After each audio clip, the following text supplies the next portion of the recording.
Hello guys, pag-uusapan natin sa video na ito, what is the truth about success and your value, no? So kaya naman guys, panoorin nyo ng buo dahil personal life lessons ito, siguradong may matututunan po kayo, no? Kaya naman, pagpasensyahan nyo na guys, no? Ayan, lukot yung damit ko, no? But, ayan na natin yan, no? Lesson learned ng pag-usapan natin. So, now, yung sinasabi po natin dito, what is the truth about success, no?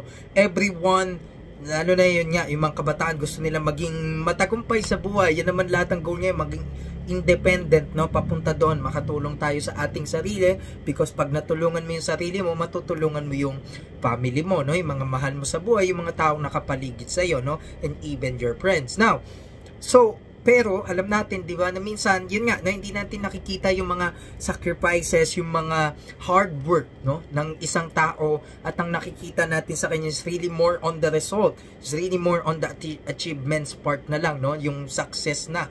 So, ang gusto kong sabihin dito is talagang pagsusubikapan mo, paghihirapan mo before ka talaga makatungtong dun sa taas, no, at hindi siya smooth, no, katulad po ng nangyari sa akin, yung mga nangyari sa akin, no, there are barriers, challenges, there were, no, but there are continuously.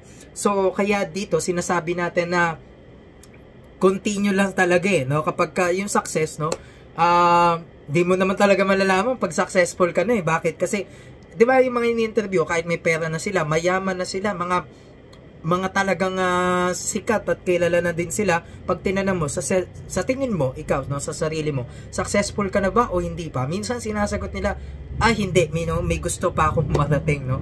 Kasi ganun talaga human nature, no? There is no such thing as contentment, no? Pero dapat naman talaga tayo makontento, maging grateful, 'di ba? At wag maghangad ng talagang unrealistic, sobra, 'di ba? So ngayon, mga lessons learned dyan is that, no, ang success, hindi siya nakukuha ng overnight lang, alam nyo naman yun, no? And also, may mga mistakes talaga dyan, may mga barriers, challenges. Ang mga natutunan natin is that you have to continue.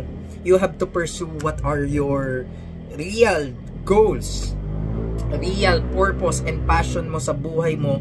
So, kailangan mo to pa rin yan. Okay, kaya yun, no, sana may mga natututunan kayo guys, no. So, ano ba, more on success talaga, no. Nakakabulag yan, no, yung kapag ka nandiyan ka na, no, pero dapat isipin mo pa rin yung mga taong nakapaligid sa iyo, mga taong tumulong sa iyo, kamukha po sa akin, no. Ako nga, sabihin na nating may mga followers tayo, pero ako po sa sarili ko, talagang hindi ko nga tinatanggap na vlogger ako, no. Hindi ko nga tinatanggap na na natin medyo kilala tayo ng kaunti, no. Parang di ko tanggap, parang ayoko, no. So pero wala, ito yung trabaho ko, no. Parang naiiya ako ganyan. Naiilang ako, no. Kaya sa personal medyo mahihain tayo kasi wala lang, no. So pero ito na yung napili natin na profession. So tuloy na natin, no. May mistakes man, ang importante dito yung nakakatulong tayo, no, at kumikita ka pa na ibabahagi mo rin sa ibang tao at lalong-lalo na sa pamilya mo, no? Kaya yun yung success po para sa akin, yung nakakatulong ka, hindi lang yung financially. Alright, so kaya ngayon, what is your value? Okay, ano naman yung value natin dito, no? Ang value ba natin nakabase sa laki ng sinasahod natin? Ang value ba natin nakabase sa success, no, na meron tayo kung ano man yung definition natin nito? Hindi po, no, dahil ang totoong value natin is yung talents natin, yung skills natin, yung knowledge natin, and syempre yung buong pagkatao natin, no. Shout out po kay Alex Sonce, no. Doon ko po nakuha itong lessons na ito, no, para sa inyo. Kasi kapag ka daw may mabilis kang sagot, no, referring to him, according to him, 'di ba? What is your value? Pag nasagot mo agad yun ng mabilis, ang value ko ganito, no, itong halaga, itong pera na to, no. Ang value ko is 100,000. Ang value ko is 30,000 yung sahod ko. Di paano yun? Pag nawalan ka na ng trabaho, pag nawalan ka na ng sahod, wala ka ng value. Diba? If you are referring to the monetary value, no? But then actually, your value is actually priceless. Dahil yung value mo, hindi dyan lang sa kinikita mo or sa sahod mo, no?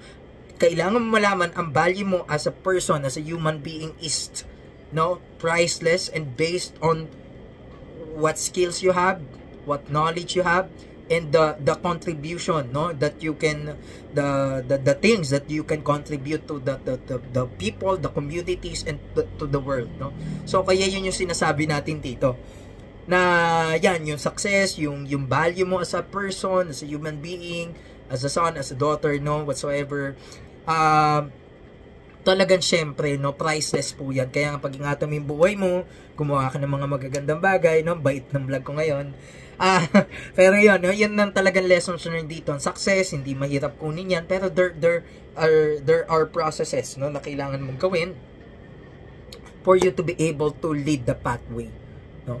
So, kaya kailangan din magsika ng mga mentors, mga tamang kaibigan. No? Yan naman yung mga natural na common na ano dyan, diba?